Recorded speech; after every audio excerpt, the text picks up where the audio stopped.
Yo, what's going on, guys? I'm Jay Cartere. And it's Mike. And this is Talk About It. Hashtag Talk About It.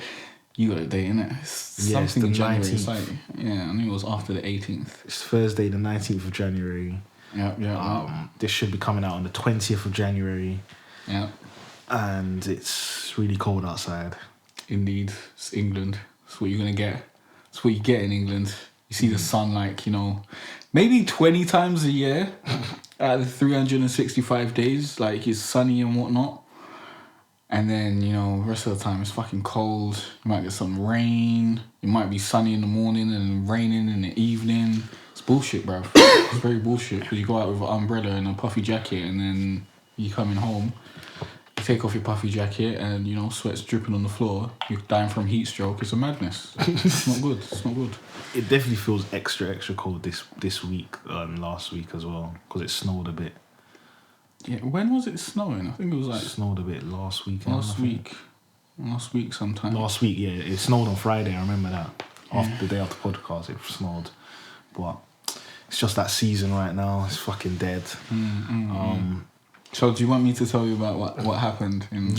Let me know about Ark. On the first episode. So basically, I've been playing this game called Ark. I've started a tribe of players, which is basically a community of like-minded people who we want to play together and become the best tribe in Ark. Yeah. We was on a server last week. And there was there's like this must have been just after the podcast, so it must have been the weekend. Yeah, so I think on the podcast, did I just start playing the game? Basically that week, yeah. I think we had 2 members, me and Aish. Yeah, you hadn't really you had an idea of what you wanted to do, but you hadn't started like a real tribe. Yeah. So I posted online and whatnot that I was looking for tribe members who were dedicated and wanted to play the game and whatnot because I was going to base my YouTube channel around it and that.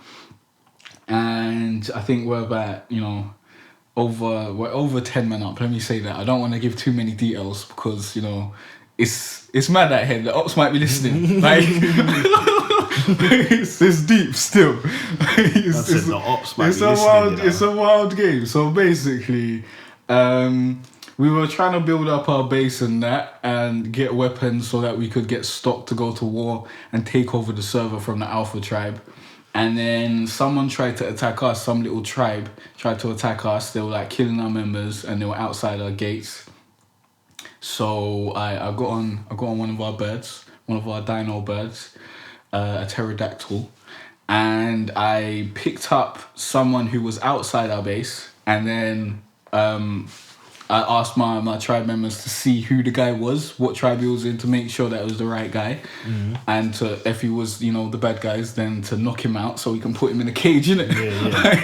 Because if you kill someone, they can respawn back at their base. Okay. If you put them in a cage and force feed them narcotics and shit, they'll stay asleep. So it's like a prison. Yeah, you can put them in prison basically. They can't do shit. So that's fucked. Yeah. So what they have to do? Like make a new character or something? You either make a new character or you get your tribe members to come and bust you out, innit? So if you attack a bigger tribe and they put you in a cage, you're fucked, innit? In their camp, you're fucked. You start a new character, you have to level up all again. And to level 50 or 60, you can get there consistently in like 2 days or whatever. But after that, like when it gets around level 70 and that sort of shit, it takes fucking ages. Okay. So if you're like level 75, you've unlocked all this shit, and then someone puts you in a cage, it's like you either live through it, try and negotiate your way out, try and get a peace. Can you send messages? Sorry. Yeah, you can send messages in the global chat and stuff. You could say, I'll join your tribe and stuff like that. Well, you're not going to bring someone in a tribe that tries to attack you and now you got to put them in a cage. Like, they can buy their way out of it or something. Okay. But we're going to create a prison and whatnot anyways. But basically, that was the plan, innit? So I had this guy in the thing. I asked my tribe members who it was, and they said it was a member of another tribe who just started building like down the road from us in some like square metal base, and we saw that this guy had a dragon, innit? And you can only get a dragon. You can't get it on the map that we're playing on. You have to be on a next server, and then you have to transport it over. And the guys who run the server, they had blocked off all the things, so all the obelisks, so you can't transfer your stuff over. Oh no. So only they could transfer their stuff over and their friends. So this these tribe, I think this tribe was one of their brethren, isn't it? Yeah. So they was like they talked in the chat, and then like we realized it was a misunderstanding. It was like, okay, cool, we'll put you down. So I put them down. We went back to the base. Everything was calm, innit? And then the Alpha tribe was like, yeah, well, you made a big mistake, innit? And then all of a sudden we see some stone golem. Do you know what a golem is? Yeah. It's like we see a stone golem just flinging rocks at our fucking base. Hell. And like some next guy on a bird on a hill just watching us, innit? So it's looking like some Game of Thrones thing. It's mad. So I got on the flying So you bird. should have just kept to them, innit? You should have just kept that person then. What person? Yeah, we should have just kept him if it was going to lead to war anyways. Yeah. It was a misunderstanding. We said everything was fine. And then the other guys, they were just being dicks, innit? They were just coming anyways. So, like... They would have to teach you a lesson. I guess so. So I got on my bird. I picked the guy who was riding the golem off the golem. Yeah. I brought him back in, like, I was over the base. And I was telling him to trank him out. So we knock him out because he was the leader, innit? Okay. Put him in the cage. And then we can, do what we got to do. But they murdered him because I don't think we had any tranks yet. So he was dead. They took his stuff. And then he must have just spawned back, jumped right back on the golem, and fucking Came right back. Yeah. And then we tried to defend with like all our fucking dinosaurs and that. We had like bears. What, just him and his stone dinosaurs. golem? Bruv, he had a stone golem, and the other guy was on a bird on the mountain. Like we had fucking, let's say, over 10 small dinosaurs and whatnot. I don't think we had any Rexes or. I think we might have had like a level 20 Rex or something, but his stone golem was like over level 200 or some madness. So everything died. Everything's dead. It's like one little turtle was taking damage and just getting involved, and I was just there just shooting at the golem with my stone arrows, which weren't doing shit because you don't see no health bar. You're just there hoping that you're doing a good job, innit? So he's there, he destroyed our gates, he's destroying the base. 2 guys, like they're not even Two guys just came and ran so out I'm thinking they got 5 members, innit? Like max, and we got more than 10 in it, so we got numbers, innit? But yeah, we weren't doing no damage because we did. Yeah, because we didn't have no rocket launchers or explosives or anything like that. Like that would do damage to the golem, but you let them run up in your yard like that. We were using guns and fucking arrows, innit? So we weren't doing shit. Yeah. So basically, they destroyed the thing. You had to retreat. They destroyed the thing. We had to retreat. I think I ended up dying anyways. Everything else died. Like some other guys got out of there. Some guys came back to get some of our stuff. So we could move to it because we already built another outpost, innit? Yeah. And I didn't think they knew about it. So we went back to the outpost. We retreated to there. I'll get to that. Shit, the story continues. It's mad still. So we retreat to the outpost. We try to get like loads of metal and shit so we can get our arms going and bring everything to our little storage base so that if they do find that outpost, we got a little armory. We can still attack. We can still come back and whatnot. And I think they destroyed our base overnight while we were sleeping because when you sleep in the game, like your character's sleeping in it. So they destroyed the thing. We woke up, came on, and it was fucking gone. We had to start from the beginning. And we had nothing basically. So we've basically moved over to another server now to build up and go back and have war with these ops in it. So you want to go back for them? Yeah, we want to go back. Well, bruv, they destroyed us. They destroyed our first base. Okay, like for no reason. Fair enough. Okay, you destroyed the first base. Wait, there was a reason because you picked up that. But we put him down. Like it was a misunderstanding. There was other guys like trying to fucking come against us, and they could. That was see like he punched my man in the face, and I was like, wait. Okay, hold on. We didn't even punch him. We didn't do any damage. He was just in the air for like 2 minutes. Like that. What? You really gonna moan about him out and then? No. We were just asking. We were asking him like what he was like if he was part of that. What are you on now? Yeah, basically. And like so the other guys, they could see the chat. They could clearly see that we're asking him what wagwan and that I put him down and whatnot. But obviously, because they got the power, they're like, we got the power. Let's show our power in it. Yeah. So they came true, showed their power, and with like 2 man. You know, fair enough. You taking out the base, like you think it's the main base. You could have just left it now, innit? Like there was no need. We have to exterminate them completely. That's what they basically done from the server. So we got exterminated, and then I was like, you know what? We might as well move. so that we can build up properly. Because if we stay on the server, they're just going to keep on trying to find us and taking us out. And anyone else on the server who's scared of the tribe, they'll just find us and snitch on us, innit? And then so we went to another server, and now we're building. So they're up, the trying to head build our leaders armory. of the tribe. Yeah. But it's, How are you beefing against the head leaders? bro, they came against us. They came against us. Like, we wanted to beef them eventually when we had enough shit to take them out. But No, they not while we're probably building up. foresaw it, innit? They saw that your tribe was growing. Yeah. They Because like they could sense the threat. the first couple days I was playing the game, like we had a little cabin, innit? A little cabin with like two members, and then all of a sudden we've got fucking super large gates. We've got spike walls that extend like over bare meters and whatnot. We restricted a section of the area, and we got bare shit. So the rapid growth, and I was like, fuck that, bruv. Yeah, they're coming up too much. Because I was like, couple they days foresaw before, the rebellion coming. So they were like, I think fuck it. like a day before or whatnot, some other tribe must have killed one of our members, and then the alphas, they were in the chat saying, "No, you don't want to mess with them, innit?" So I was like, "Okay, they see our power in it, so they must have saw our power." Okay. And they was like, "Okay, now we got to stamp this power out. We can't let it grow any too much because these guys are a bit wild." So now we're on a revenge mission, but it's fucking interesting. Looking for revenge. There's fucking politics and that sort of shit. We've got alliances with other tribes that want to take them out as well. It's just fucking is mad. it? Yeah. Okay. Fucking mad. All this like secret agent type Okay. shit, espionage and So and then when I whatnot. stay waiting for you to come back. There's another tribe still on the server trying to build back up, waiting for us to come back so we can Okay. coordinate an attack and take them out and take over the server. So it's wild. The game's super fucking deep. And it's mad that it's made by like an independent developer. It ain't made by like one of the big developers like Ubisoft or anything like that. Like, I've never seen a game this fucking deep and wild.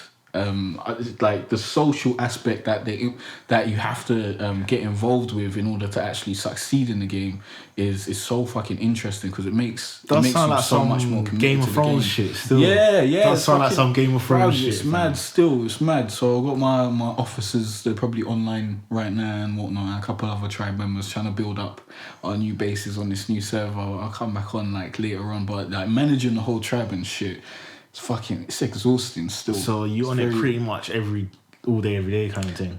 What, playing? Now I'm not playing all day every day. Like, I've still got videos to edit and shit. Like I do that basically throughout the day, and then around 9 I'll jump on in it. Like I was streaming, but I had to stop streaming for a week so that we can get our bases builded up, just in case there's people who are trying to watch the stream to see where we what's are, going on, just come and rob us in it, because we got fucking robbed like I was just thinking the yesterday stream or could something. be like a tactical error. Exactly. So I want to get our defenses up enough so that even if someone was feeling a bit fresh to come and watch the stream, they'd come by and then they'd die, innit? Like that's the hope. I don't want them to come by and see, a tactical error or a disadvantage that they can just get in and rob our shit, innit?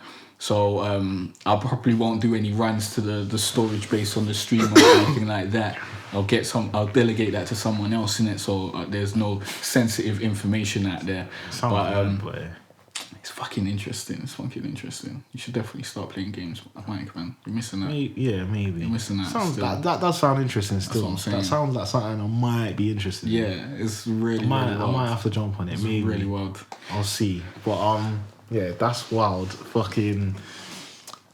Should we get on to music? Yeah, go on then. Okay, some new music has come out this week. Fucking J. Cole released a song. I think it was on Tuesday or something. I think it was Monday or Tuesday. Okay, I didn't even know he released the song until you told me about it today. Yeah, that's like, I think that's a usual. I think that's just how it goes. Because I'm not on Twitter and stuff. Like, over this past week, I haven't had much time to like just sit around and do bullshit. And I'm just trying to get better at the game and whatnot, so I can make videos about it, make tip videos and that sort of stuff, and just do stuff for my YouTube channel, innit? And I've been having to run the tribe, so I've got to manage all these members and make sure that everyone's doing what they're supposed to be doing and whatnot. And yeah, it's a bit mad, isn't it? It's like a full-time job. Still, it's wild. But yeah, basically J. Cole. It's called High Fat Hours. That's the name of the song. I'll let you go first. Like what you thought of the song. Okay. See, you thought that I didn't want to listen to the J. Cole song when you told me about it, and I was, I said, what did I say?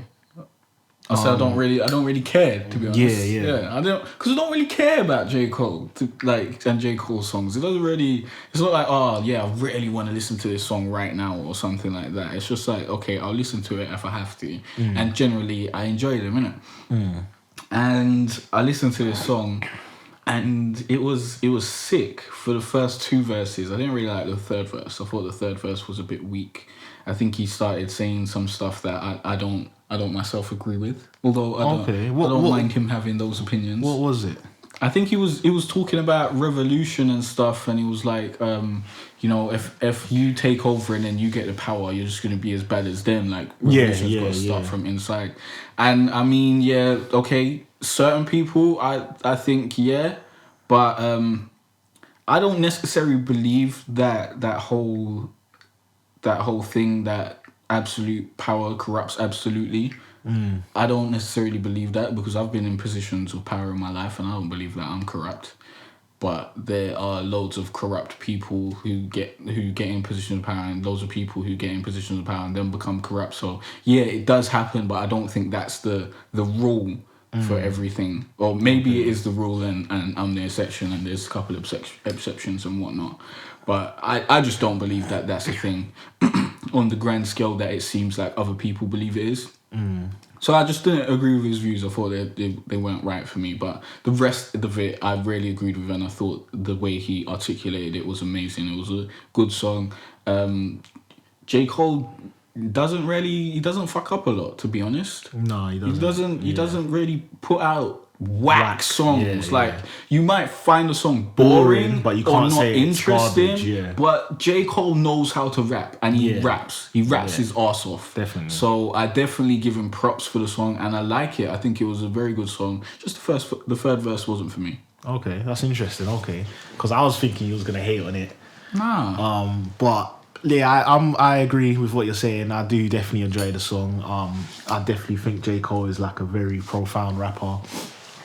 He does his job all the time. Yeah, he makes songs and he says some stuff. He said shit in it. He said some stuff in the song. Like, he makes you think. Sometimes I want to hear some stuff. Exactly, yeah. Sometimes I want to hear about, what's going on. 17.5 same colour t-shirt. But sometimes I want to hear some stuff. I want to hear some real shit. Yeah, I was just going to say that. Like, he doesn't make the turn-up songs that you hear in the club with shit, or the songs that you'll just be like, oh my days, that is just some cheeky, wild, dope talk and talking about slanging and being like basically Pablo Escobar and shit. Yeah. But he says like things that make you want to discuss things and make you think about life and shit in a different perspective and that. And I believe if you can do that and keep it entertaining, like that is fucking amazing. I love that because he provokes thought. A lot of people do that and it's fucking boring. Yeah, it's definitely. Fucking boring. And sometimes J. Cole does that and it's fucking boring.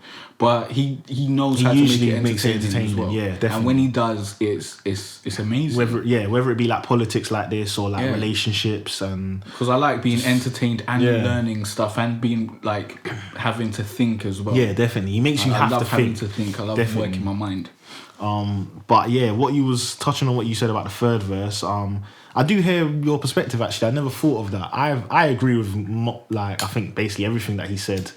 Have you ever been not wholeheartedly? Have you ever been in a position of power? You didn't take that supervisor job at Sainsbury's, did you?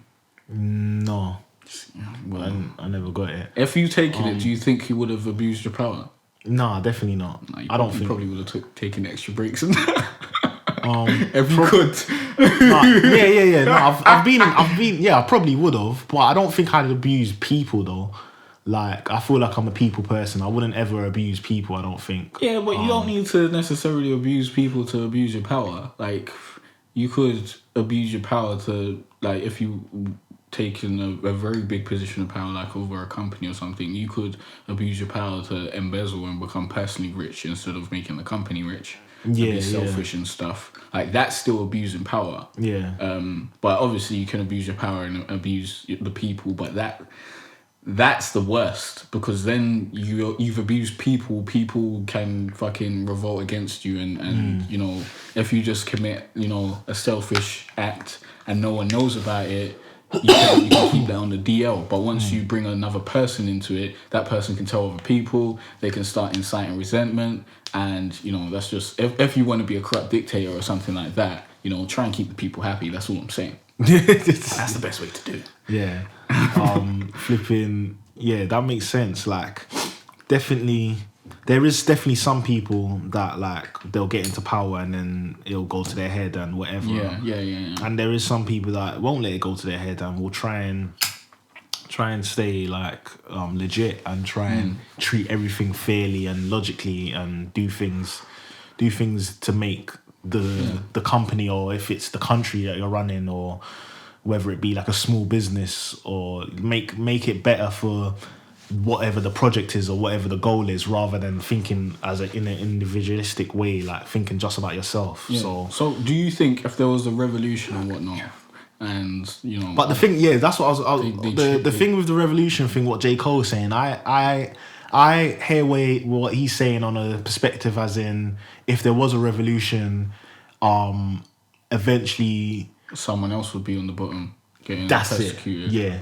Eventually, I understand that. Yeah. Eventually, there's always going to be someone at the bottom, basically. That's just how it goes. Yeah. For there to be someone at the top, there has to be someone at the bottom. And when I was talking, when I was in one of my history classes, the history teacher was trying to explain about communism and stuff like that, and was saying how the problem with communism was that... Oh, communism is fucked up. Yeah, the problem with communism is that they say, everything's equal and that, but then... Like, in concept, it sounds good. Like, everyone gets provided for, everyone's, you know, equal and stuff. But when someone's doing loads of work and someone's doing less and they're both getting the same thing, that's when it's fucked up. It's fucked up. Like, capitalism, it encourages you to be successful.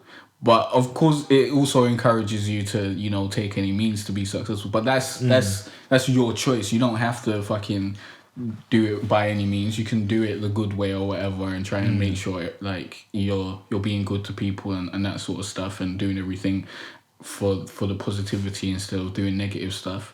But like communism, I think that will decrease productivity over the whole, like in terms of, you know, people being innovative and stuff, because like what's the point of trying to create a new wild idea if that idea is not going to be owned by you? It's just everyone else's idea. Yeah. So it might stifle some people in creativity and stuff. It might stifle some creativity. Like, it could also provide opportunity for creativity, because people will be like on an equal playing field and they'll be, you know, provided for, so they won't think about, oh shit, I'm starving, I can't be creative because I'm starving, I've got to focus on not starving.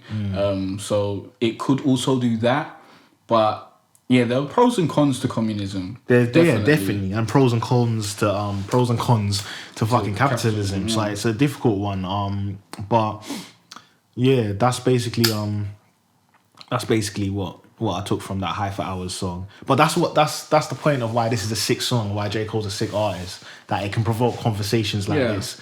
Like, you know what I mean? Like, certain rappers, not even just certain rappers, a lot of rappers can't do that these days, especially what is like the mainstream of these days as well. It's difficult. It's difficult to do that and still be interesting. It's difficult to rap about like as a political subject or something like that and still make it something that people want to listen to, because sometimes it just sounds like you're just talking, like you're trying to talk to me, you're trying to educate me, you're trying to tell me about something, and you know, maybe I'm not really wanting to hear about that right now. Like, maybe I didn't come to get a lesson on what's going on in this place or whatever. But you can't sound too preachy as well. You can't. That's what I mean. You can't. Like you can't be being told to me. Stuff like, you can't be preaching. Cole don't really do that. He kind of says like this is my perspective. Like, I don't know what you lot think, but you got to put the medicine in the sweets. Yeah, definitely. And I think Cole can do that at times. Sometimes he, as I said before, he is boring. But most of the time, I believe he gets it right. I liked how he talked about Obama as well, and then the line where he says he seems sincere. I like how he used the word seems because it's because you don't know. Because he don't know exactly, and it was just so real. Like, he seems sincere. That means I think you're sincere, but I don't know. Because I hate all these like. Because Obama does seem sincere. He does seem sincere, like a good guy. But I hate exactly. But I hate how loads of people.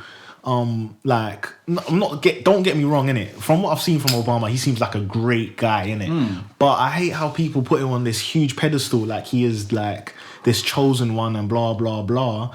And then I hate how some people put so much pressure on him, saying like, because you're the chosen one, how comes this is happening, that's happening?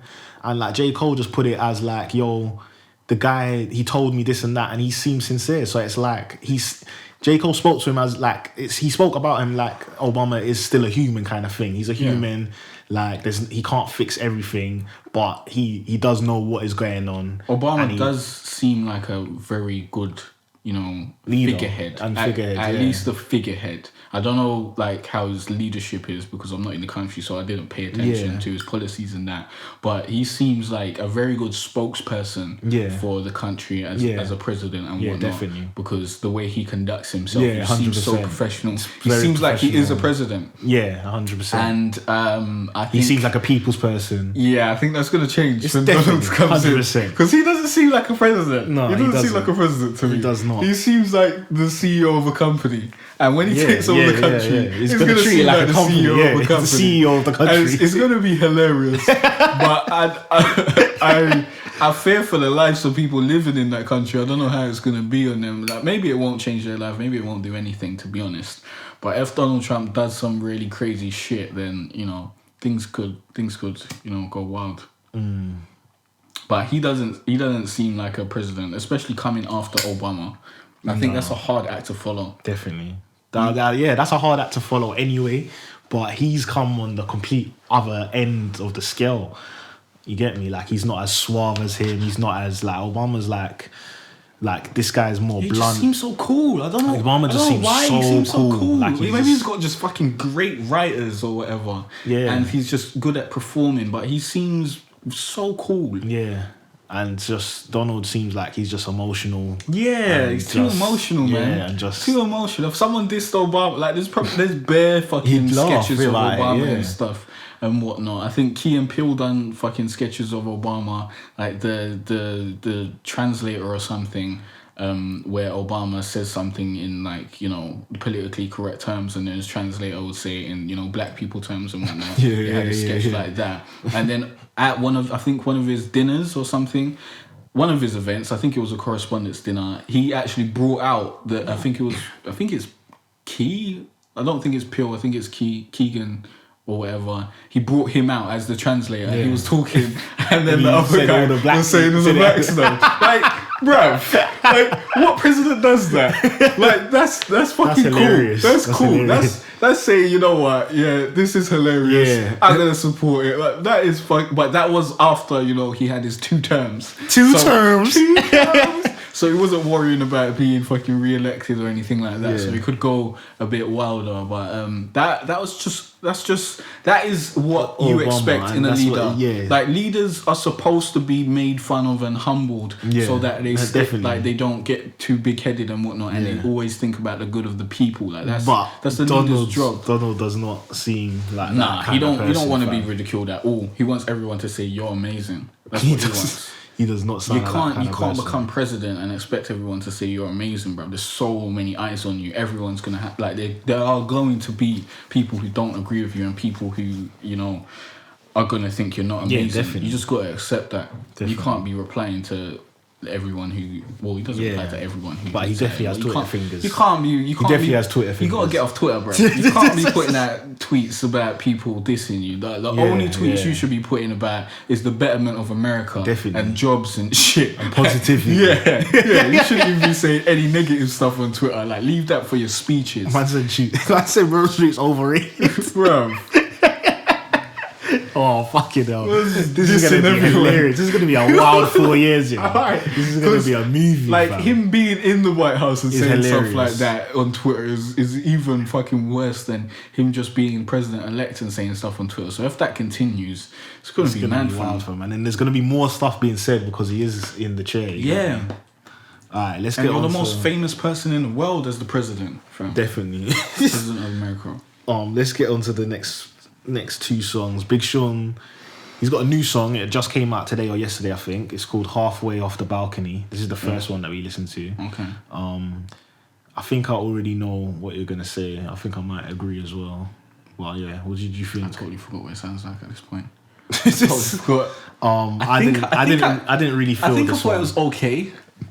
I didn't really feel this one. You know- I think it was my least favorite out of the ones that have been released. I've realized what Big Sean's doing after hearing all these songs that he's put out. It sounds way more upbeat and light-hearted than his last album, Dark. Sky Paradise. Yeah, and you know, I think this is the sound, the direction that he's going in for this album, and I think everything will sound better and more cohesive on the album. To be honest, Yeah, but there are a few songs that I was like, you know what, this. Yeah, it's not wowing. It's not me. up to the standards that I expect from Big Sean. But he was putting bars on there, don't get me wrong. Like every song I've heard from Big Sean, he has got bars on there. And I think he's an amazing rapper. He's an amazing rapper, but sometimes, you know, recently, it seems like some of these songs just don't gel together as good as I'd like them to be. Yeah, I this recent one, my least favorite because I really liked No More Interviews. I liked Bounce Back. I didn't like it at first. I thought it was a bit too upbeat and a bit too. Yeah, I wasn't really feeling too Bounce Back. It commercial. sounded like it's from my enemies. Guap. Yeah, Guap. Guap. It sounded like Guap kind of but thing. Guap grew on me. Yeah. Guap did grow on me. Yeah, Eventually. Guap did grow on me too, but the but first time I Bounce heard Back- it was like... Yeah, Bounce This Back is a has bit slightly corny. grown on me. But yeah, it's that same corny kind of feel. But it's slightly growing on me. It might grow on me. I don't more, mind maybe. him doing those songs. Just I don't feel them too much. It's just not for us. Yeah. But sometimes he does it well. Like I don't know, like I Do It or Marvin Gaye and Chardonnay. But those kind of feel like songs though. Like, But that was back when Big Sean was just coming out. yeah. Like, Well, we got a higher standard for him now. I think because I was just I thought Big Sean was shit before that first album. Yeah. I So remember you everything telling I heard on that first album, like all the good songs, probably sounded way better than they actually were because I thought he was so shit. But that album really turned me around on Big Sean. And the second album, a lot of people don't like it. I don't like it. I like certain songs. Like I like the album, to be honest. It's like when I hear it on shuffle, I still like the songs and whatnot. But yeah, I could understand why people don't like it. Like some of the songs were way more simplistic and whatnot. Yeah. And he wasn't really barring on there, but he was trying to be catchy and whatnot. But I liked it. Like he was still being fucking cheeky and whatnot, like saying he's working from 10 to 10 like a Mexican and all that sort of shit. Like it was cheeky stuff, the stuff that I hear from Big Sean, and you know, hilarious skits and him just being hilarious and stuff. And I like that. But Dark Skies Paradise I think was better than the second album. Definitely. Probably better than the first album. Yeah, but I think that ain't was listened his to the best first album. album in so long. I like Dark Yeah, Skies same. I haven't Paradise listened a to that lot. one in time. This one, We'll have to wait and see. yeah, we'll have to wait and see. I think I'll like it though. I think I'll like it as well. I think I'll like it when it fully comes Because out. none of these songs that I've heard, Are whack, I'm saying, yeah. you know, that's shit. Yeah, I'm never going to no, listen no. to that again. But I only listen to them once, innit? Because I'm waiting for the album to give them repeat listens. Yeah. So I'm thinking when the album actually comes around, I'm going to grow on all these tracks and I'm going to think they're amazing.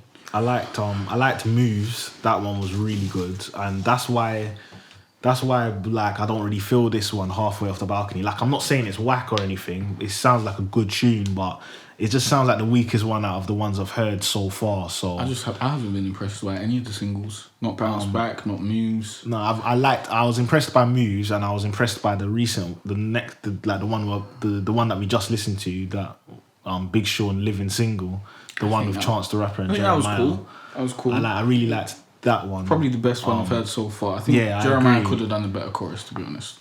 I know Jeremiah's better than that. The chorus was okay, but I think he done his job, man. Jeremiah could have done something more catchy. Did Jeremiah have a verse? I don't think he did. No, he didn't. Chance the Rapper had a verse. Jeremiah should have a verse. Big Sean had 2 verses. Big Sean, you don't put Jeremiah on your song and don't give him a verse. Come on. It's not what we do around here. Or a little bridge or something. But Yeah. I think You'll get as he much done his job, Jeremiah man. on that song as possible. I think Jeremiah done his job, man. I like that chorus. He done his job, but he could have done better. I know Jeremiah's got it in him. Yeah, I like that song. Chance the Rapper went in, Sean went in, beat was sick. Like, Chance the Rapper's amazing, bro. Yeah, that was Very like good at his job. I think that is definitely the best single that Big Sean has released off this album so far. So, but like you said, I think it'll all sound better when the album comes out. Yeah. So when it does come out, definitely we do can listen believe to it and then we can review it and then say what we have to say about it, because both fans of Big Sean, and I think I'm a bigger fan than you.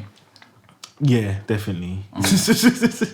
But yeah, just wish him best, innit? Yeah. Hopefully he can turn us around. Because even right if I now don't I'm just like the feeling, album, I'm not really excited for it. Yeah. I'm just feeling like, I haven't really I'll been listen looking forward to the date and whatnot. Yeah, I haven't really been, yeah. sitting I don't on the really edge of care my that seat. much. Yeah. When it drops, it drops. It's Yeah. one of them ones. Yeah. Even if I don't like the album, I hope it does well.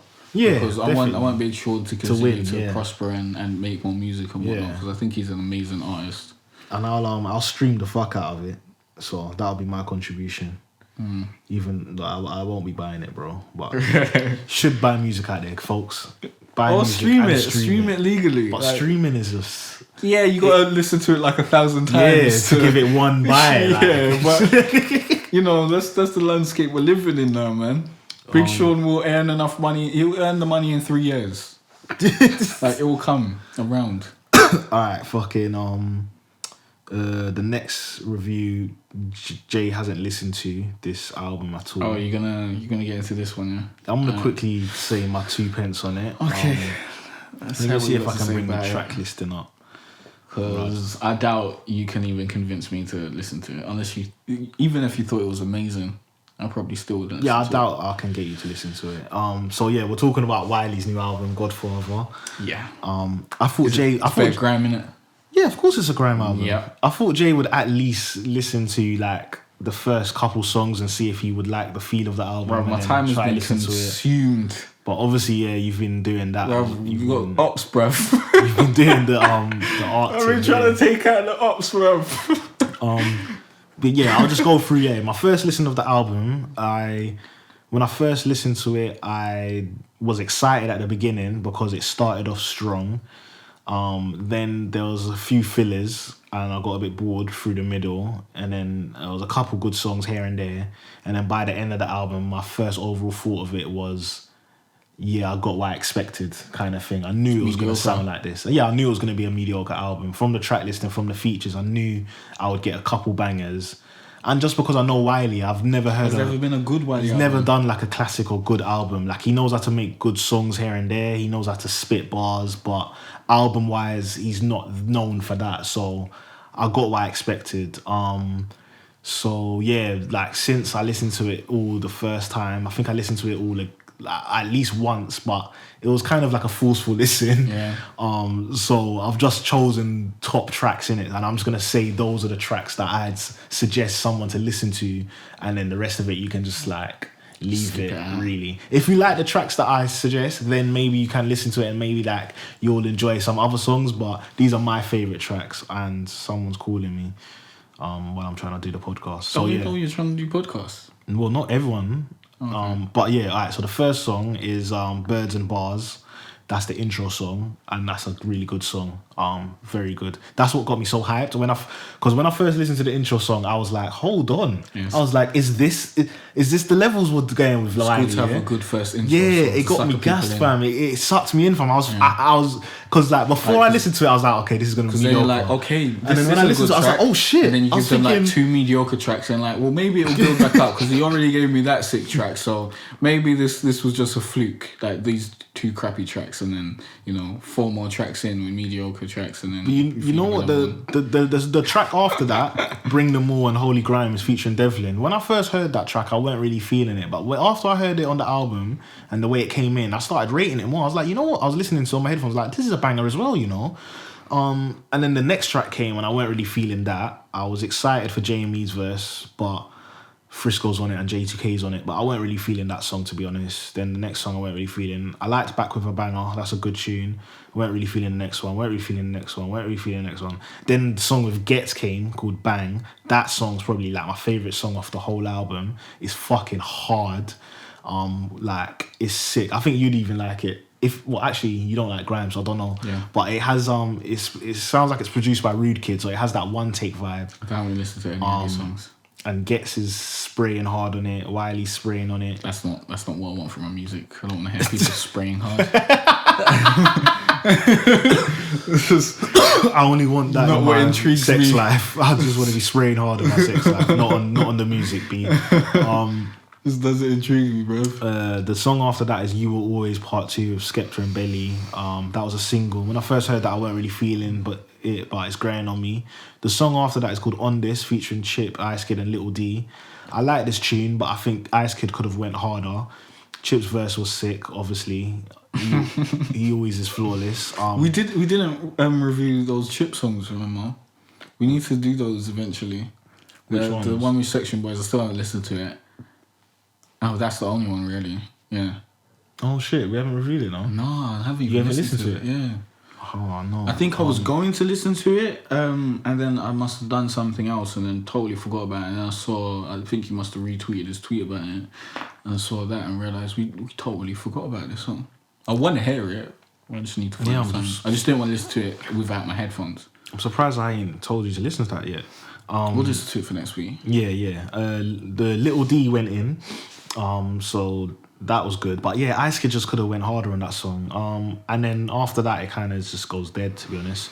So yeah, it's not good. Like I was saying to some of my friends, like I was saying 1, 2, 3, 4, 5, like 5 or 6 songs out of 17 is actually poor. Yeah, that's really poor. So 12 dead songs. Yeah, it's actually, so it can be considered a shit album. An EP.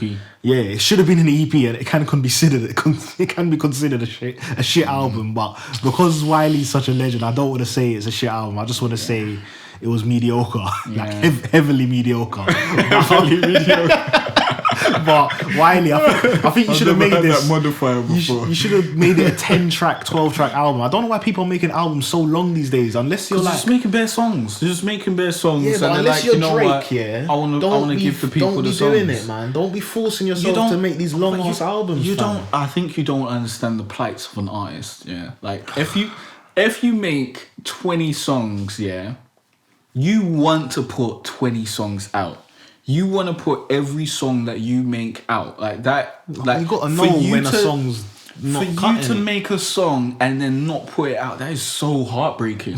That is so fucking hard because you just spent all this fucking time writing this song, trying to get it to a point where it's listenable, it's okay and whatnot, and then you're like, you know what, this isn't good enough to put out. So you realize, I wasn't good enough this time. Yeah. I wasn't good enough this time. Like I wasted my time. Plus, it was shitty. So that is a really hard pill to swallow. So some people you don't put the songs out. You don't accept that it's a shit song, or maybe you don't even hear that it's a shit song. Like it took me years before I started to realize, certain songs were shit because I thought they were bangers in the beginning. Maybe I'm still not realizing certain songs are shit, but I hope that my ears have been trained enough at this point. But now when I hear myself, putting out a weak song, I won't put it out. But yeah. But back in the day, I've got songs that I've put out which I listen to now and I think, oh, that was terrible. I should never put that out. Like, why did anyone let me put this out and say that it was good? From an artist perspective, I can see how it can be hard to shorten an album and stuff like that. But if you have to think business, you can't just be an artist. And I think Wiley's just an artist. He doesn't seem very he's definitely a studio minded rat. at all. He said he's a studio rat. He just cares about. So he's probably making the songs and being the pure artist that he is, he wants people to hear them. Yeah. So even if someone's telling him, you know what, this really weakens the album, he's saying, it's my album, bro. Yeah, I can imagine Wiley saying it's his album, isn't it? Like he's got to this point in his life and worked hard and whatnot and been at the forefront of this culture and this scene for so long.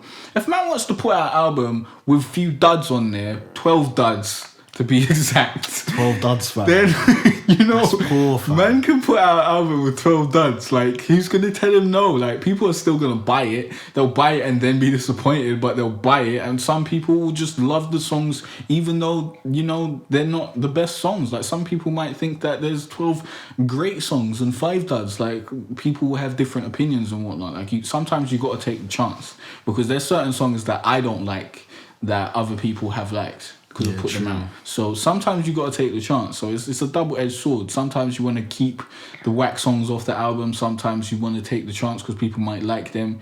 Like certain songs that might become the hit, you might have thought that was a shitty song. Like you never know. What's upsetting is that he's saying this is his last album. Yeah, this is not a good album to go out on. If it's not, duds, but I haven't listened to it, so I don't know. It's not a good album to go out on. I don't really like Wiley anyway, so I wouldn't have liked his album. I think he should have got more help on this album. I think he should have made certain people executive produce the album that are known for crafting great albums, and helped him out to choose what the best songs were and who the right producers to work with and the right. But wasn't he saying he didn't even want to put out albums anymore? He just wants to put out singles. Yeah, he was saying that at one point. So I don't think he really gives a shit about albums. No, I don't think. Probably don't really make his P's on albums, to be honest. Probably makes his P's on singles and that. Probably, yeah. So he's probably thinking, you know what? You know, let's pad it up. This is my last album. How many tracks? 18. 17 tracks. This is a large album. There you go, guys. Feast on that for a couple months. And, you know, fair enough. Like, he can do that, as I said. But, you know, it's not the best strategy. Yeah. If you're business-minded, you'll cut out those songs because you want the best product out there. But if you're really, you know, a super creative and that's all you think about, you're going to want everything you make out there. So it's a hard dichotomy sometimes when you're an artist and you have to think about business. But yeah, that's Godfather album. Flipping, if you want to listen to it, guys, you can go listen to it. Talking of grime and that, flipping, Grime's been nominated quite a few times on the Brits this year. 5 times. Yeah, 5 times basically. That's quite a few in grime terms, I think. So basically, like a little history on the Brits. Brits is like obviously the most acclaimed music awards in the UK, and the only urban artist that I can think of that has won it, I remember Dizzy Rascal won it, and I think Tiny Tempers won it. And I think Plan B might have won a Brit maybe. But yeah, it's limited basically. He was definitely nominated for that. Yeah, I know he was definitely nominated. I think he might have won something, but I can't really remember. But it's definitely limited. I apologise. You know, it's definitely limited the amount of like urban views that the Brits give the UK urban scene and whatever. But what made it most like noticeable, I think, was last year, because it's clear to see that last year grime and UK rap went like it was out there basically. Yeah. It was clearly out there, and the Brits completely ignored it, and they never got like no grime artist got nominated and no UK rap artist got nominated. And Stormzy, I remember he sent for them in his song One Take, and he made some tweets about them, and then apparently he had a meeting with the owner of the Brits and that, and yeah, now. Stormzy been nominated this year.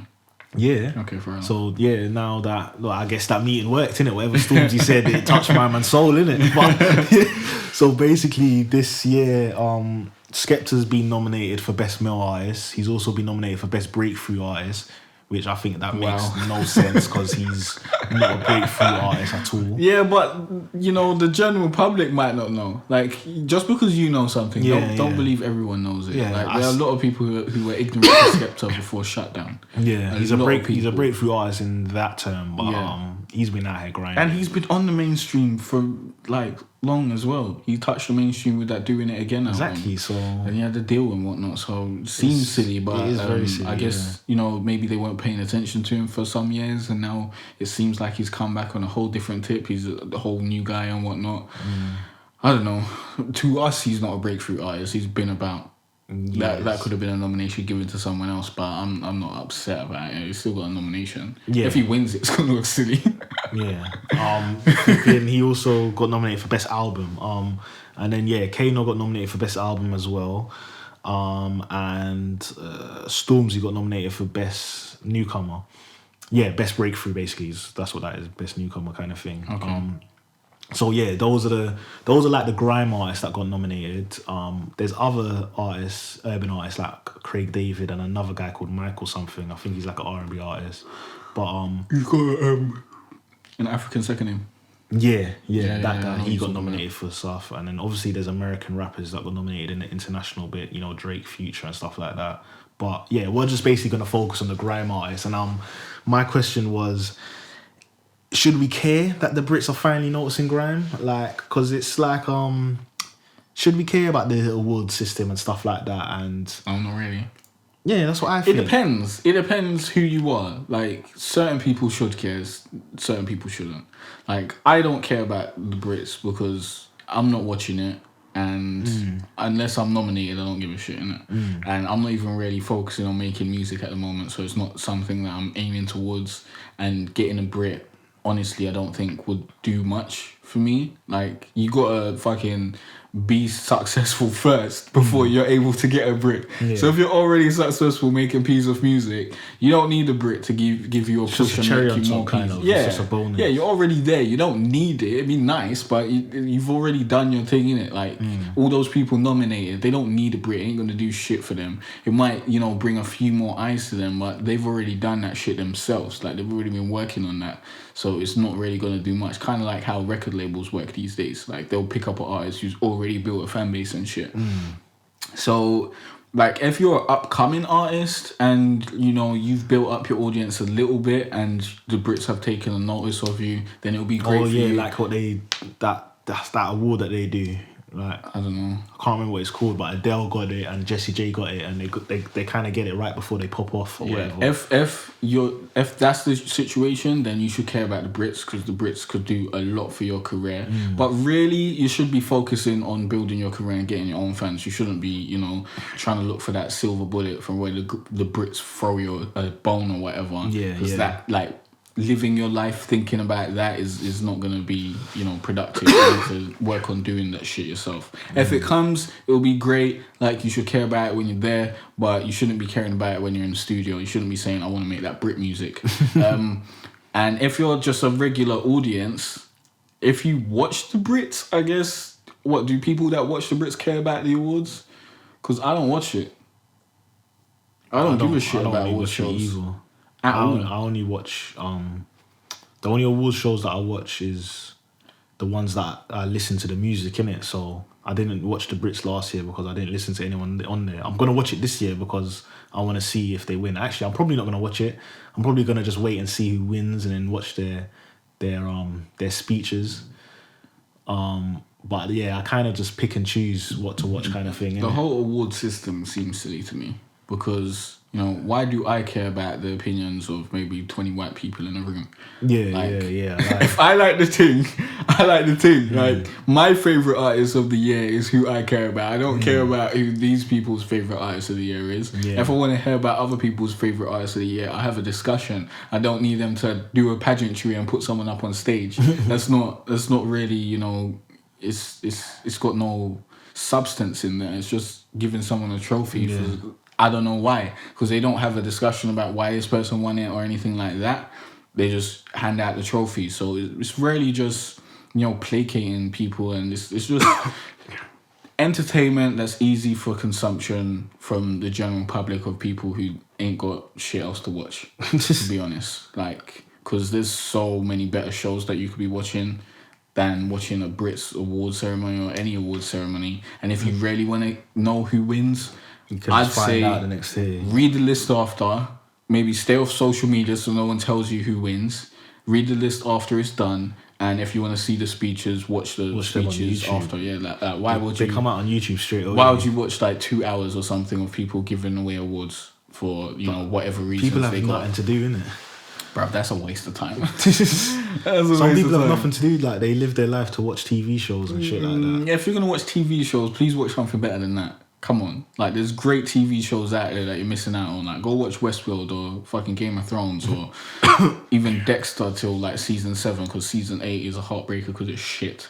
But or Walking Dead, that's a very good show. There are like 4 shows that I just named that you could be watching instead of the Brits. That will give you like, you know, over 400 hours of entertainment. You won't ever have to watch the Brits again. Trust me. Stay out of that. Some people don't like those shows. Stay out of that. Find one of them. You'll like one of them. Maybe Suits then. Suits or How to Get Away with Murder. So many shows. There's so many shows, bruv. There's thousands of fucking shows that will cater to your taste if you like something. You gotta like something. If you like fucking award shows and soaps, isn't it? That's their taste. Come on. Like, you're living in 1992, bruv. Come on. Let's move on. Like, there's proper good TV shows now. You can't be watching soaps and fucking award shows. You're wasting your TV prime time. Like, you can't just be, you know, delving your hours into a soap that's never going to conclude or give you any really good story, or an award show that's just going to continue the next year and really change nothing in the world. Flipping, yeah, I see it on both perspectives. On the like going back to the Brits thing, I see it on the perspective of the artist. On like if an artist wants to get recognised and it's like their lifelong dream or whatever, I see it on that perspective. But then I also see how it's kind of like it doesn't really matter. Like, as long as you make the music that you love and then you've got the fan base supporting you and you're able to survive off that fan base, it doesn't really matter if you get an award or not. Yeah. But I can see why someone would want to get an award and shit. Like they like it's something. But that just means it's a pat on the back of people saying you've done a good job. Like, you got to look inside yourself and see that you've done a good job. You shouldn't be looking for external sources. Looking for that recognition. If you're out there looking for external sources of people saying that you've done a good job, then you're going to be unhappy forever. Because when someone says you haven't done a good job, you're going to think you haven't done a good job, instead of actually assessing the situation yourself and making a decision. Yeah, I see it on both perspectives though. I see it, but yeah, it's not too Bullshit, too man. big. It's not even too big of a deal. But I think it's a good thing that the Brits are not are noticing grime, because it. Yeah, because, you know, the mindless zombies that are going to buy the music are going to be watching the Brits, innit? So if we, you know, get on there, then you get more people buying your shit who will probably like you for 2 years and then move on to the next popping thing. Yeah. But at least you got those 2 years of fucking, you know, peas and whatnot. Yeah, but I just like to see that that grime is being like recognised as like a serious music genre now. Like, over, like, I remember years ago my dad saying, "Oh, that genre's not gonna last, whatever." Maybe give it 3 years before you say it's been taken as a fucking proper serious genre, because, you know, it can't be taken that seriously if people who are writing about these shows and whatnot don't know what a reload is. Don't you remember that article? I think it was in a Telegraph or something. It was in one of those newspapers. Like, someone was saying they went to the Skepta show and they liked it, but there was some technical difficulties because they kept on rewinding the track. Really? Yeah. That's hilarious. No, that's you can't be taking it serious. They can't be taking it serious. Like, if they're sending men like that to go and fucking review the Skepta show, they're sending people with no prior knowledge whatsoever, not doing any research to understand the culture. Yeah, that's just poor article writing, really. Yeah. Because you wouldn't send a rock listener to a fucking rap concert. That doesn't make no sense. But like, the reload culture goes back to like bashment and dancehall, so I don't understand how that's like a new thing to some people. Some people just don't know about it. But yeah, the thing with grime's always gonna be like a subgenre, genre, innit? It's always gonna be a subgenre under rap, because you're rapping over a beat. I know some grime fans might hate like the fucking comparison to rap and think that it's more about garage or whatever, but it's a subgenre of hip hop. That's just a fact. Yeah. So I think it'll always be known as a subgenre, but I think it's being classed as more. It's definitely being classed more of a serious genre nowadays than how it was a few years ago. If the only way people take it serious is if people are making peas of it. And when you saw Stormzy go, what was it, number 8 or something, before that Shut Up song. Yeah. That's when you're like, okay, we got to start paying attention to this. And when Skepta was popping off with Shutdown and whatnot and making peas of it, they're like, okay, there's money to be made here. When there's no money to be made or there's little money to be made, no one will care. No one will care. That's how you get taken seriously. You got to bring something to the table. That's true. That's all they care about is the peas. And like years ago, I think grime fans just weren't buying music. Just weren't supporting the thing. Yeah. But now it seems like it's gotten... But they got more white fans now. Yeah, they got more white fans. It's sad to say. Those people buy sad music. to say that we believe it's black people who are buying music. Because I'm sure there are black people buying the music. But I think on the majority... Definitely majority white people buying music. Yeah, I think on the majority is probably, you know, Caucasian fellas and 100%. females purchasing the music. But... yeah, once the people start buying the music, because they got more exposure to those demographics, they'll get more sales in that, innit? Definitely. But should we go over these last few topics or? Go on then. Alright, cool. Flipping. The next one is how often should married couples have sex? Should. Now, what do you mean by should? You mean like this is amount of number which I'd be happy with in a marriage, or this I guess is like a amount of minimum, number which yeah. I think is a good amount in a marriage to keep it successful or whatnot. Yeah. Like a minimum amount that you think that you'd be happy with, and you think like, or like an average amount that you think should be happening. Minimum, I'd say average married couples out there. I'd say twice a month. Twice a month. Yeah, minimum. Minimum. Okay. That's wild to me. What do you say? 3 times a week? Yeah. Yeah, when you're first getting with a girl, 3 times a week is great. When you're 5 years into a relationship, sometimes you just want to do other shit. Sometimes you ain't got time for a fucking 30-hour sex session. Sometimes you don't even want to have sex. You just be off in 2 minutes and get on with your day. Yeah. Or you got shit to take care of. Like, I'm thinking long term, like in a marriage, after 10 years, do I really want to be having sex with you 3 times a week? Like, don't you get tired? No, I get what you're saying. Like, yeah, for the Because it's minimum for you too. So that means you have to perform 3 times a week. I think, Like, I that's think long, at the bruv. beginning it should be 3 times a week. But I think, it'll eventually go down. But twice a month seems too long for me. I say once a week. Yeah, but sometimes I don't want to have... Well, if you're living together and stuff, then... But the whole concept of once a marriage week seems was, like, I understand the concept, but the concept of staying with one woman for the rest of your life seems wild to me. I don't know if I'll be able to do that.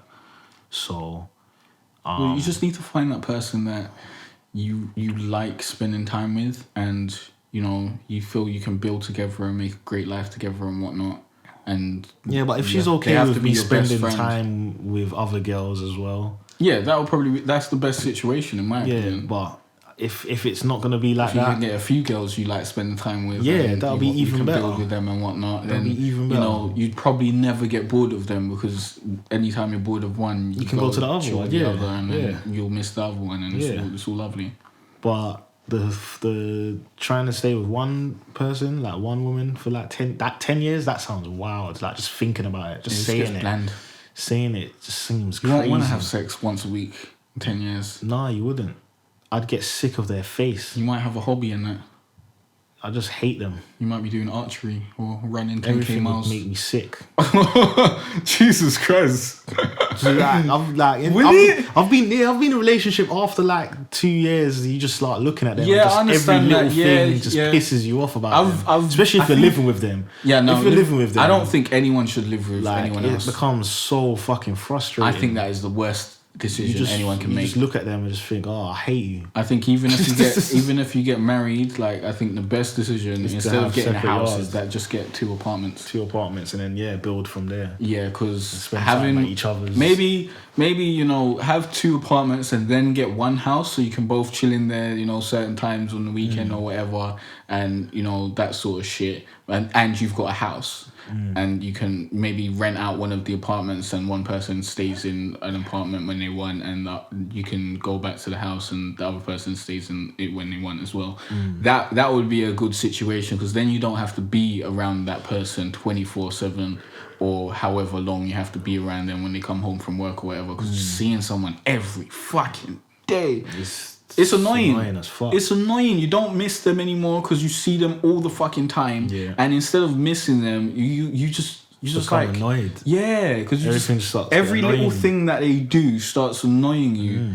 because you start realizing all the little shit that you don't like, and then like even if just taking some time off from that, you can, you know, come back to reality and stop being so, you know, so pinpoint on those little things and stop, you know, hating things that don't really mean much and ain't really doing much. But having such prolonged contact with someone, I think it's mentally taxing, bruv. It's not healthy.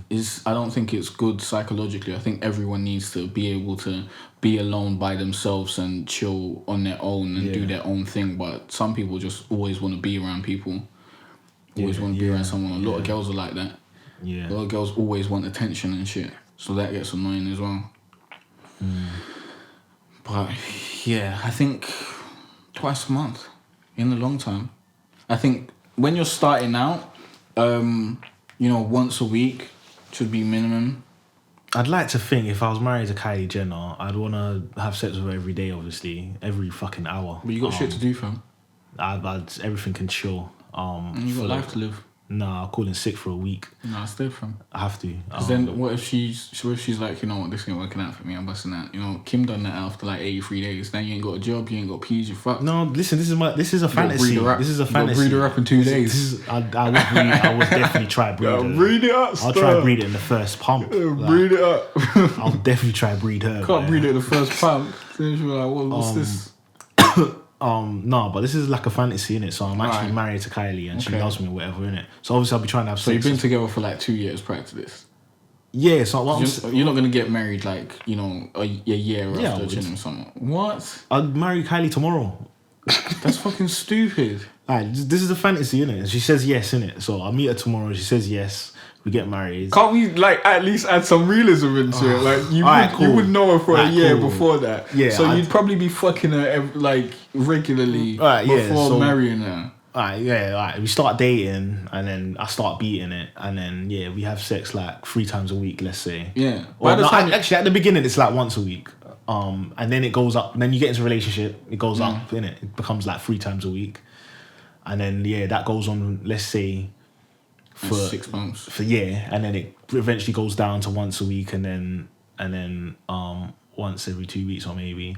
I'm trying to so hopefully I don't fall out of because I'm thinking like after a while I'm gonna get bored as fuck anyway. It's, no matter who you are, if you're Kylie, if you're Kim, if you're Beyonce, if you're any beautiful woman, I'm just gonna fucking get bored. But let's imagine I don't get bored, which is very unrealistic. Now this dream is definitely becoming some bullshit. But let's say I don't get bored, and then I marry her, and then we're married after a 2-year relationship because I would never get married after a 1-year relationship. So you say 2 years. So by then it's probably twice a month anyway. Yeah, you're probably right. That's what I'm saying. Like you won't be trying to have sex 3 times a week. Like this, bruv, you've been having sex for fucking 2 years. Like it's not super exciting. But you know what? But you know what? I'm a horny guy. I need to bust my nut.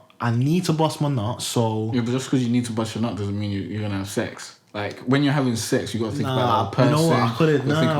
I'd have to do once a week at least, even because I'm gonna need to bust my nut at least once a week. So. You're gonna have to be helped. Like just bash it out.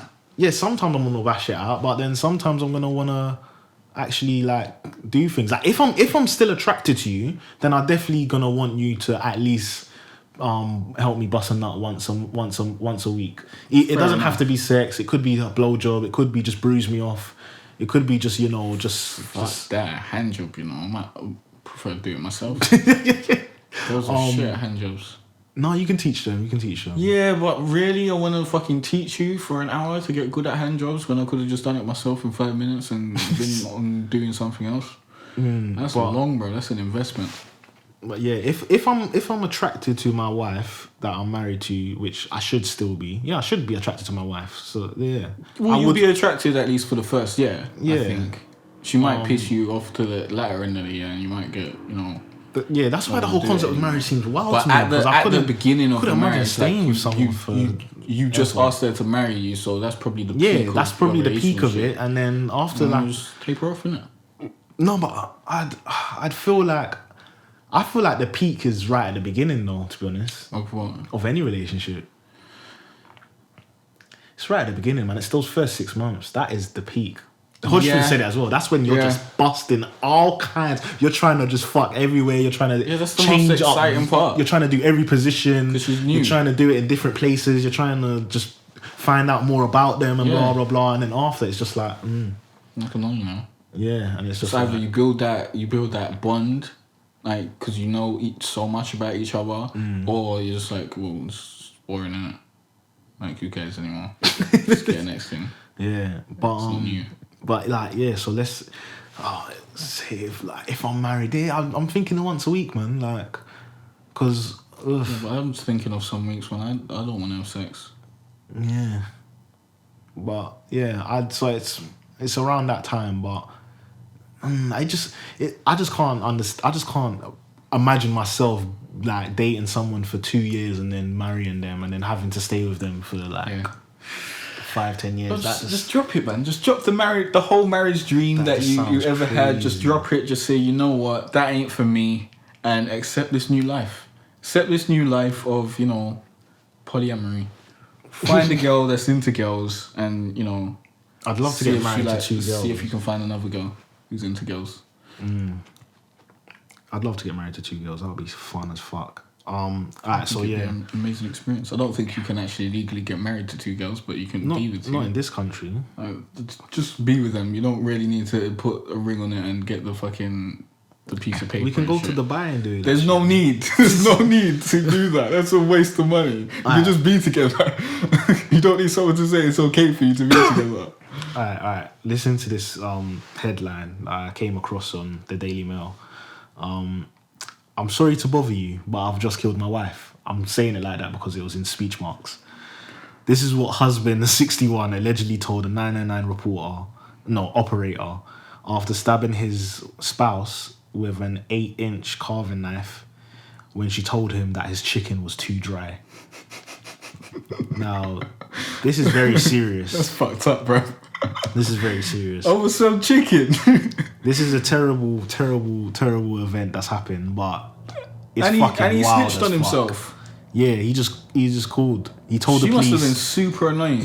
He told the police he just snapped because she's hated my guts. Court hairs. Mrs. Warrington spent 5 weeks in intensive care but survived incident. Oh, he didn't kill her? Yeah. Didn't say I just killed my wife. No, he said I've just killed my wife. That's what he said. That was a good way to rope us in. That was good to rope us us in. And let us think that she's dead. That was very good. Her husband. Okay, so she's on fire. She's fine, so we can laugh about it and whatnot. Her husband denies wounding with intent to cause grievous bodily harm. What? Okay, so her husband stabbing his wife for 33 years with an 8-inch carving knife when she told him that his chicken was too dry. I bet she didn't say it like that. I bet she didn't say your chicken's too dry, hun. I bet she said it's fucking dry chicken. Fucking dry again. You're shit at cooking. I don't know why you don't just let me cook, you fucking dickhead. That must have been the conversation for him to stab her, or he's just fucking nuts. Russell Worthington, 61 of Amesbury, Wiltshire. He's still nuts if he stabbed her. Allegedly stabbed girl 33 before telling a 999 operator, "I'm sorry to bother you." She's 33 and he's 61. No, she's 63 and he's 61. They've been married for 33 years. Okay. The operator said, he said to the operator, "I'm sorry to bother you, but I've just killed my wife." He told the police he just snapped and reached the end of his tether because she's hated my guts for the last 30 years. Salisbury Crown Court heard. 30 years, bro. She spent 5 weeks in there. At the trial, his wife leapt to her husband's defence, claiming he had never been violent and that drinking turns her into a monster. The row allegedly broke out of Mrs. Worthington saying that the chicken was too dry and she hit him over the head while he was holding the carving knife. Oh, wow. So she started it. Yeah. The police and paramedics later arrived at their home and found the severely injured wife barely unconscious and bleeding heavily on the sofa with her husband sobbing. So it wasn't as psychotic. It weren't like, yo, I just stabbed up my wife in it. I think she's dead. Like, you better come arrest me because I'm a crazy nigga, innit? Yeah. It was more like, I think I've killed my wife. I think I've killed my wife. Yeah. It was it's slightly accidental. My blood-covered wife found in the kitchen, as well as an empty bottle of vodka. And Mr. Worthington told the officers. Oh my God, she was drinking the devil's juice. Yeah, he did. She's drinking the devil's juice. You can't be out here just drinking vodka and a casual. He said, please save my wife. I stabbed her in the stomach. It's been coming for years. She drove me to it. Well, you guys learned here today. You drink vodka, you get stabbed. Know that. I would much prefer if you had brought a police dog that would have bitten me to death. I'm sorry, yeah, blah blah blah. She's really fucked me up. I just snapped the wife. The knife is in the kitchen. I'm not violent. When the police get here, I'm going to help them. I'm not going to be violent. It seems like he's not just, out here trying to murder his wife. Yeah. Like she hit him over the head. It was a crime of passion in the moment. Yeah, she was drunk and she was attacking him or whatever. Yeah. And he just went in. He said, I didn't want to hurt her. I just wanted to stop her. Yeah. I just want her to go sleep and not wake up again. Oh wow, that says I wanted to kill her. That's not. He's saying I'm sorry and shit.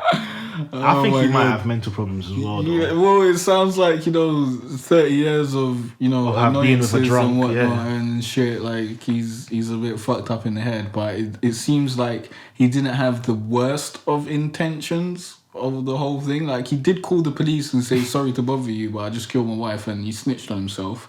Like even in that moment, he was trying to be polite and whatnot. So I'm assuming that he's on a regular, he's quite a nice guy or whatnot, and his wife did jump to his defense and say that he's never been violent. Maybe he did punch her up in the past, but she just doesn't want him to go to jail.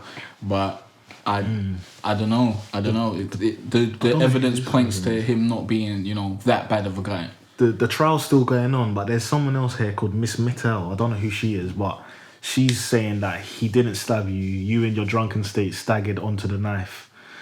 It could have happened like that. Could have happened like that.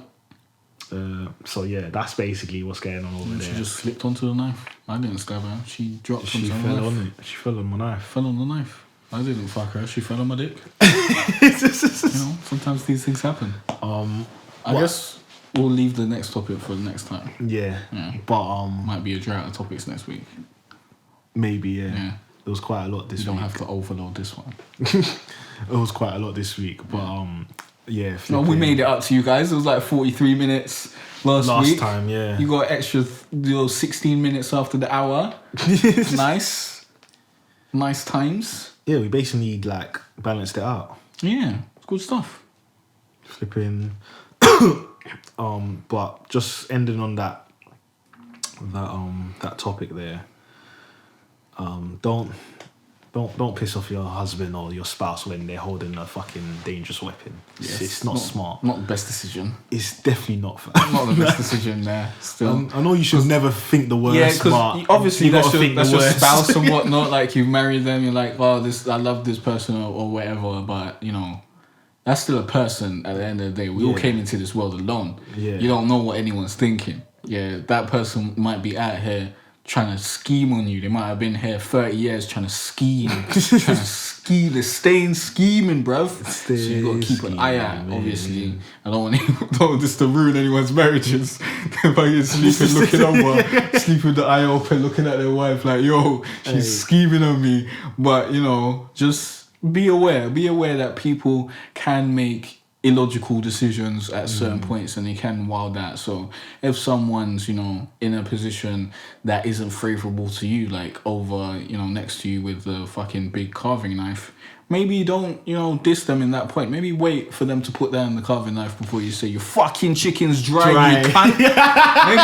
maybe wait a little bit and hitting them over the head and shit. Maybe don't hit someone with a knife in their hand, because anything can happen. It's very dangerous. Trust. But yeah, thanks for listening. Yeah, I hope you and your relationship stay strong. I hope our opinions that we share today doesn't fuck up your relationships too much, and you can stay happy out there, guys. Remember to like and subscribe if you're watching on YouTube. Be sure to leave a comment down below, all that good stuff. And repost, share, and follow us on SoundCloud. And comment on SoundCloud too, but rate, review, and like. No, is there a like on? I don't think there's a like. Rate, review, and subscribe on iTunes, and we'll see you guys next week. Thanks for listening, folks. Follow us on Twitter and all of that. Yeah, peace And we'll out. be back next week. Nice.